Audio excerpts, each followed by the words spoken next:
From Tokyo, Japan and Changsha, China, this is Down to Business English with your hosts, Skip Montreux and Dez Morgan.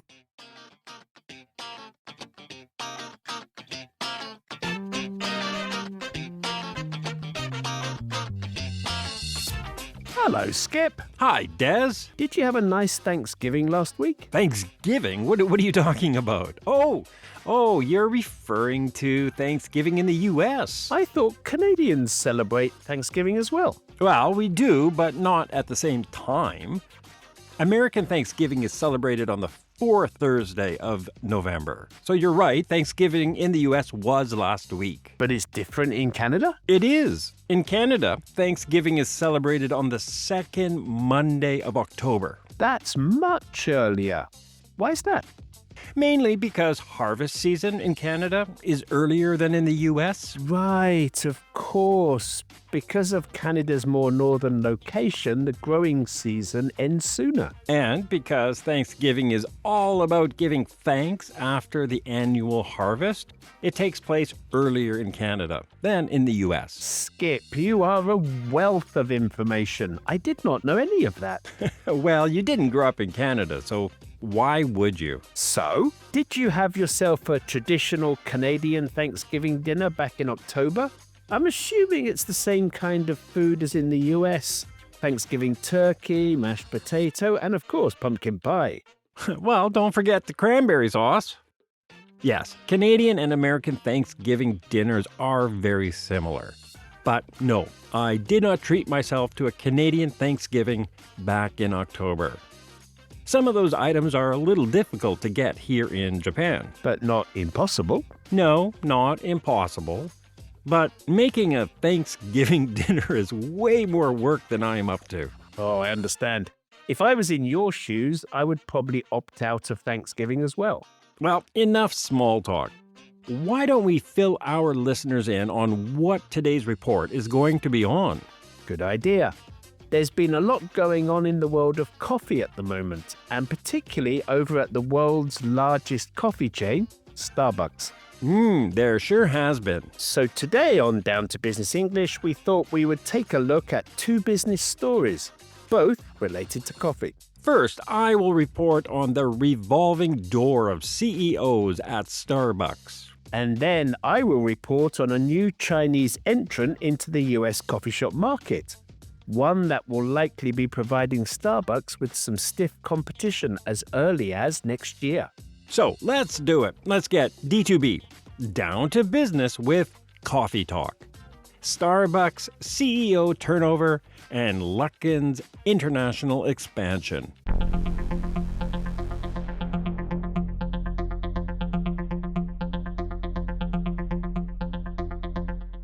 So, Starbucks has seen a high turnover of CEOs recently? They have. And to put this turnover into some kind of context, I want to start my report off with a brief overview of Starbucks' history. If you think it's necessary. I do. Starbucks was founded in 1971 in Seattle, Washington, by three friends, Gerald Baldwin, Gordon Bowker, and Zev Siegel. I knew that it originated in Seattle, the same city as Microsoft. And Boeing. Ah, that's right. Yeah, I forgot about Boeing. It's interesting that Seattle is the home to so many big corporations. That is interesting. And also interesting is that initially, Starbucks wasn't a coffee shop. They only sold high-end coffee beans and brewing equipment. It wasn't a coffee shop. They didn't sell actual brewed coffee. No, they didn't. But all of that changed in 1987 when their operations manager, a man by the name of Howard Schultz, bought the company from the founders. Well, that's one way to get a promotion. Buy the company. Well, Schultz also had a clear vision for Starbucks, and he is the one who turned it into the coffee shop chain that we know today. But Starbucks is a publicly traded company, isn't it? It's not privately owned. No, it's not. It went public in 1992. With Schultz as CEO? Yes. Schultz was CEO from 92 until 2000. at which time he handed over the reins to Orrin Smith, who then led the company for the next 5 years. I was living in Tokyo around that time, and I seem to recall a new Starbucks location opening up, it seemed, every other day. I remember that too. It was a period of rapid expansion in Starbucks' history. Under Smith's leadership, the chain grew from 45 stores in the U.S. to over 9,000 worldwide. Wow, that is incredible expansion. In just 5 years? It sure was. Then, in 2005, Jim Donald took the CEO helm from Smith. He continued to expand at a rapid rate. But by 2008, Starbucks started facing significant headwinds, mainly due to this rapid rate of expansion. 2008? That was the year of the financial crisis. That must have added to their challenges as well. It certainly played a part. In January of 2008, Donald was ousted, and Schultz was brought back in as CEO to lead the company through the crisis. And how did he handle the situation? He immediately started closing non-performing shops and shifted the business focus away from expanding to new locations to selling ethically sourced products and fair trade. And did this strategy work? It sure did. Not only did it put Starbucks back on track, they came back stronger than ever. Schultz remained at the helm until 2017, when he handed over control to Kevin Johnson. Under Johnson's leadership, Starbucks focused on streamlining operations and developing a mobile app that customers could use to place orders before arriving at a store for pickup. I've used that app. I must say it was pretty convenient. Well, one unintended consequence of developing a mobile ordering system was that in-store sales started to suffer, at least in the U.S. market. So I'm guessing there was another change at the top? All in all, Johnson's tenure can be seen as positive, but you're right, there was a change. After 5 years as CEO and 13 years at the company, Johnson retired in 2022. Okay, hold up there, Skip. Before you go any further, let me make sure I have this straight. From the time they went public in 1992 until 2022, Starbucks went through 4 different CEOs? Correct. Howard Schultz, who served as CEO on 2 different occasions? Yes. Orrin Smith, who held the post for 5 years? That's right. Jim Donald for 3 years, and Kevin Johnson for 5. You've got it. 4 CEOs over a period of 30 years? That seems reasonable. Yes, but since 2022, Starbucks has seen 3 more people hold the CEO spot, and they are currently on their 4th. Okay, yeah, that is high turnover. What happened after Johnson departed? Well, you would never guess who took over after Johnson. I'm going to venture a wild guess and say that Howard Schultz came back. That's a pretty impressive guess, Dez. You are 100% correct. I just thought at the time in 2022, the world was just reopening after COVID. It makes sense the company would want someone with experience in charge. That's exactly right. However, Schultz only returned on a temporary basis, as the board searched for a permanent replacement for Johnson. So who eventually took over? In 2023, Laxman Narasimhan was appointed CEO. He was a former PepsiCo executive and also served as CEO of Reckitt Benckiser. The British consumer goods company? That's the one. He was their CEO from 2019 to 2022. And was responsible for rejuvenating their sluggish growth. That was the height of the COVID pandemic. How did he manage that? He focused on expanding e-commerce sales, simplifying operations, and introducing their core brands to new markets. Sounds like his skill set was just what Starbucks needed. How did he work out as their CEO? Not well at all. Sales were up 11.5% in 2022 under Schultz, but they immediately fell after Narasimhan took over. They were down 3% in the second quarter and 4% in the fourth quarter of 2023. Oh dear. What was behind that drop? A combination of things, but one notable factor was the impact Starbucks' mobile app was having. Why would that cause trouble? Like I said, I found it very convenient to order online and just show up at the store later to pick up my coffee. Well, on the surface, it does sound like a good idea, but in reality, it was problematic. You see, the app made it easier for customers to place more complex orders. You know, like a venti iced caramel mochaccino with almond milk and an extra shot of espresso. Add 3 pumps of mocha syrup, 2 pumps of toffee nut syrup, and a sprinkle of cinnamon on top. I would personally never order a monstrosity like that. But I do know some people who do, so yes, I get the picture.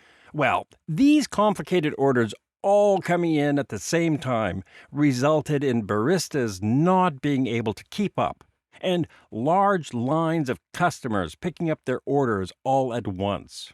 I hadn't thought of that. Nobody was happy. Long wait times irking customers and the burden on staff led to another issue erupting during Netta Simmons' reign. And what was that? In the U.S., Starbucks employees, with the help of the NLRB, tried unionizing. The NLRB? That's the National Labor Relations Board, a federal agency that protects workers' rights. Did the workers win? No, they didn't. In June 2023, the U.S. Supreme Court ruled in favor of Starbucks and severely limited the NLRB's ability to act on behalf of the workers. So Starbucks remains non-union then? For the most part, yes. But it is an ongoing fight. In fact, we could do an entire episode just on that topic. Let's just say that at the moment, less than 5% of Starbucks stores in the U.S. are unionized. Well, with unhappy staff and irked customers, I'm guessing Narasimhan didn't remain CEO for very long. Not to mention investors. Earlier this year, with share prices nosediving, investors started pressuring Starbucks leadership to replace the CEO and boost profits. By August, Narasimhan was gone. Don't tell me they brought Howard Schultz in again. No, not this time. At age 71, he didn't want to step back into the role. Instead, they appointed their CFO, Rachel Ruggeri, as interim CEO. Ruggeri started her career in the accounting department at Starbucks in 2001 and had held a variety of positions in the company. So after climbing the corporate ladder, she clearly knew her way around the organization. Why didn't they just make her the permanent CEO? She was already CFO, and her appointment was only meant as a stopgap measure while the company searched for a permanent CEO. And who did they settle on? In August, Brian Niccol was appointed CEO, and he officially took over on September 9th. Previously, he had served as CEO of Chipotle Mexican Grill. The fast casual restaurant chain? That's right. He was CEO at Chipotle from 2018 to 2024. Before that, he had an extensive career, holding senior positions at Procter & Gamble, as well as Taco Bell and Pizza Hut, subsidiaries of Yum Brands. He is best known for doubling sales, increasing profits 7 times, and driving an 800% increase in share price in the 6 years he was CEO at Chipotle. In other words, he has a proven track record as a CEO. Yeah, but so did Narasimhan. True, but that track record wasn't in the food industry. Good point. And how has Starbucks been performing since Niccol took over? Well, share prices immediately jumped when his appointment was announced in August, but since then, they have remained somewhat flat.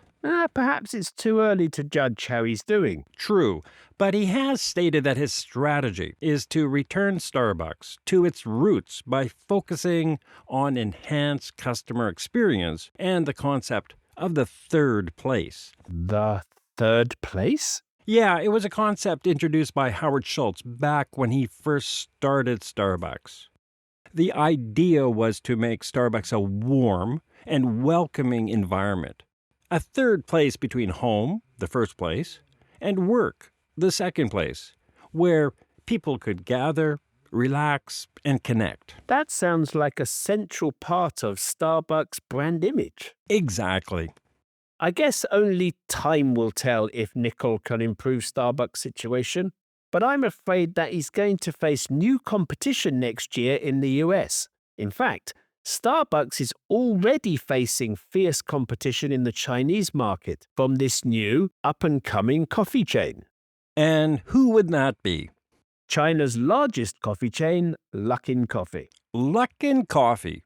What can you tell us about them? Luckin is a much younger company than Starbucks.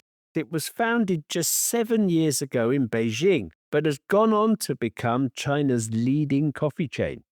They are bigger than Starbucks? Yes, they are. But Starbucks has 7,500 stores in China, and the Chinese market accounts for 20% of their sales. Well, Luckin reported revenue of around $3.5 billion last year, compared to Starbucks' $3.05 billion. Luckin wins. Well, that is sure impressive. Luckin's must have expanded at a breakneck speed. They did. Some estimates are that Luckin opened 16.5 new outlets every day over a 2-year period from 2023 to 2024. Like Starbucks in the late 90s. However, Luckin's growth has not been without problems.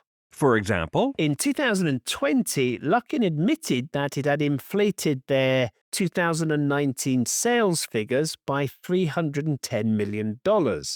This admission resulted in their stock crashing, executives being fired, and the company being delisted from the Nasdaq. How embarrassing. That's something that doesn't happen every day. No, it isn't. However, since then, the company has restructured. They've replaced senior management and, as I mentioned, gone on to become China's leading coffee chain. Giving Starbucks a run for their money in the process. Luckin's business model is somewhat different to Starbucks, though. It's almost entirely app-based, and most of their outlets are takeout only with very little in the way of seating. So they are not going after the third place concept. Not at all. But where their story becomes really interesting is Luckin's plan to expand internationally. At the moment, they are only in the Chinese market? Mainly. They do have 45 outlets in Singapore, but that is their only footprint outside of China at the moment. And that is going to change. In a big way. They are reportedly planning to open across all of Southeast Asia and in some parts of the United States next year. That's brave, going up against Starbucks on their home turf. But you know what, though, Skip? I think they just might pull it off. You do? Why's that? Starbucks prices are mostly in the $5 to $6 range per drink. Luckin, on the other hand, says they're aiming to sell their products in the $2 to $3 range. How can they pull off those prices? Easy. They won't have the overhead Starbucks has because they operate primarily through a mobile app for ordering and payments. Okay, so less staffing costs. And their outlets are more like kiosks for pickup rather than comfortable living rooms, so they have a smaller, less expensive physical presence. Add to that, the U.S. still has a cost of living crisis. American consumers would love to get their morning coffee fix at a considerable discount. If it's good quality coffee, then you're right, Des. Luckin might be able to sway some of Starbucks customers. I'm assuming you have tried Luckin Coffee in Changsha? Is it any good? I like it. I find the coffee's not as bitter as some of Starbucks' offerings. So, if I lived in the US, I would definitely be a customer. Wow, and I know just how seriously you take your coffee, Des. So, listeners, There is a glowing recommendation for you. I have no problem recommending people give Luckin Coffee a try. Well, before they do that, I think it is time for us to get D2V down to vocabulary.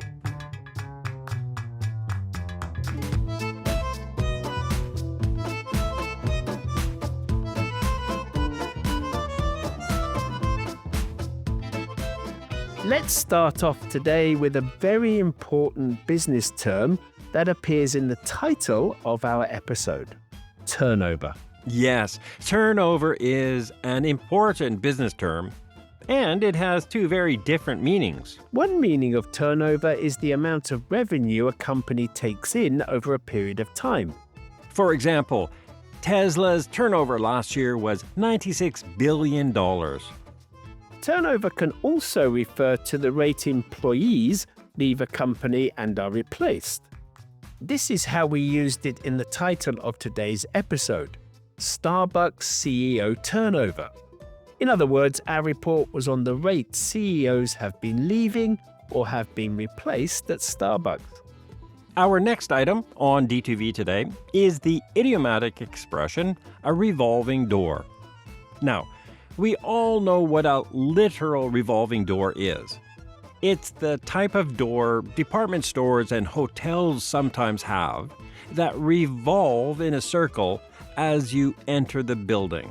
I'm always worried I might get my briefcase stuck in the door when I go through a revolving door, although I never do. Okay, well, anyway, that's the literal meaning of a revolving door. But as an idiom, a revolving door is a situation in a company or organization where employees change quickly.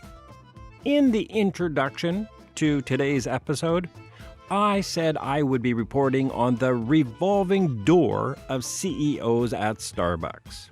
In other words, he was saying that he would report on the fast-changing CEOs at Starbucks.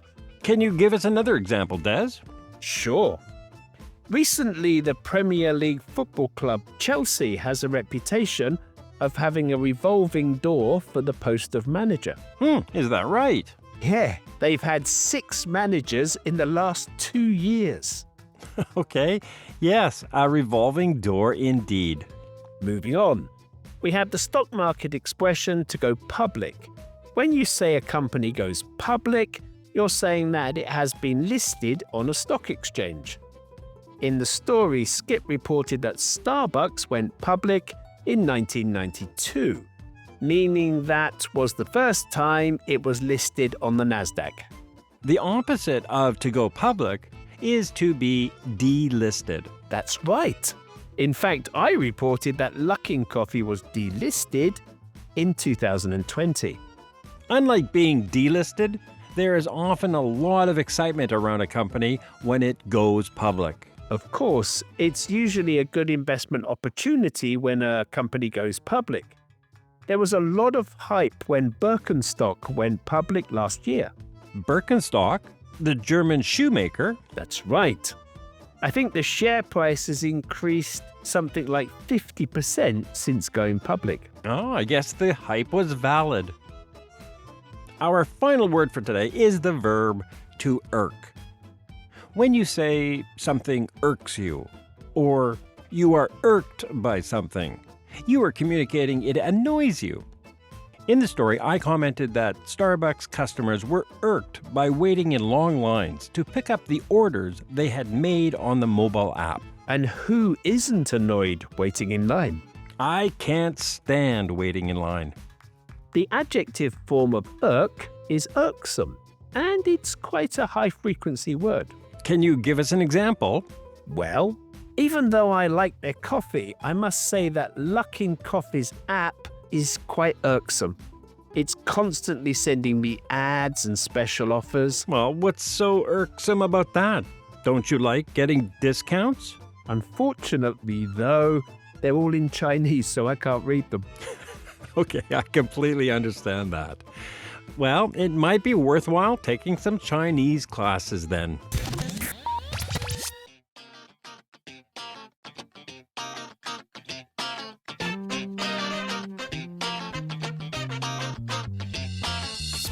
And that is our report on Starbucks and Luckin Coffee. We hope everyone found it informative. The bonus vocabulary episode for today's D2B will be released sometime over the next day or two. The words and phrases we will focus on will be to hand over the reins, an unintended consequence, to rejuvenate, a monstrosity, and home turf. D2B members, you can listen to that D2V episode in your members-only RSS feed. So you want to make sure to have copied that feed URL from your membership account on the D2B website and paste it into your favorite podcast app. And Apple Podcast subscribers, you don't need to do anything. The bonus D2V episode will appear automatically in your Apple Podcast app as soon as it drops.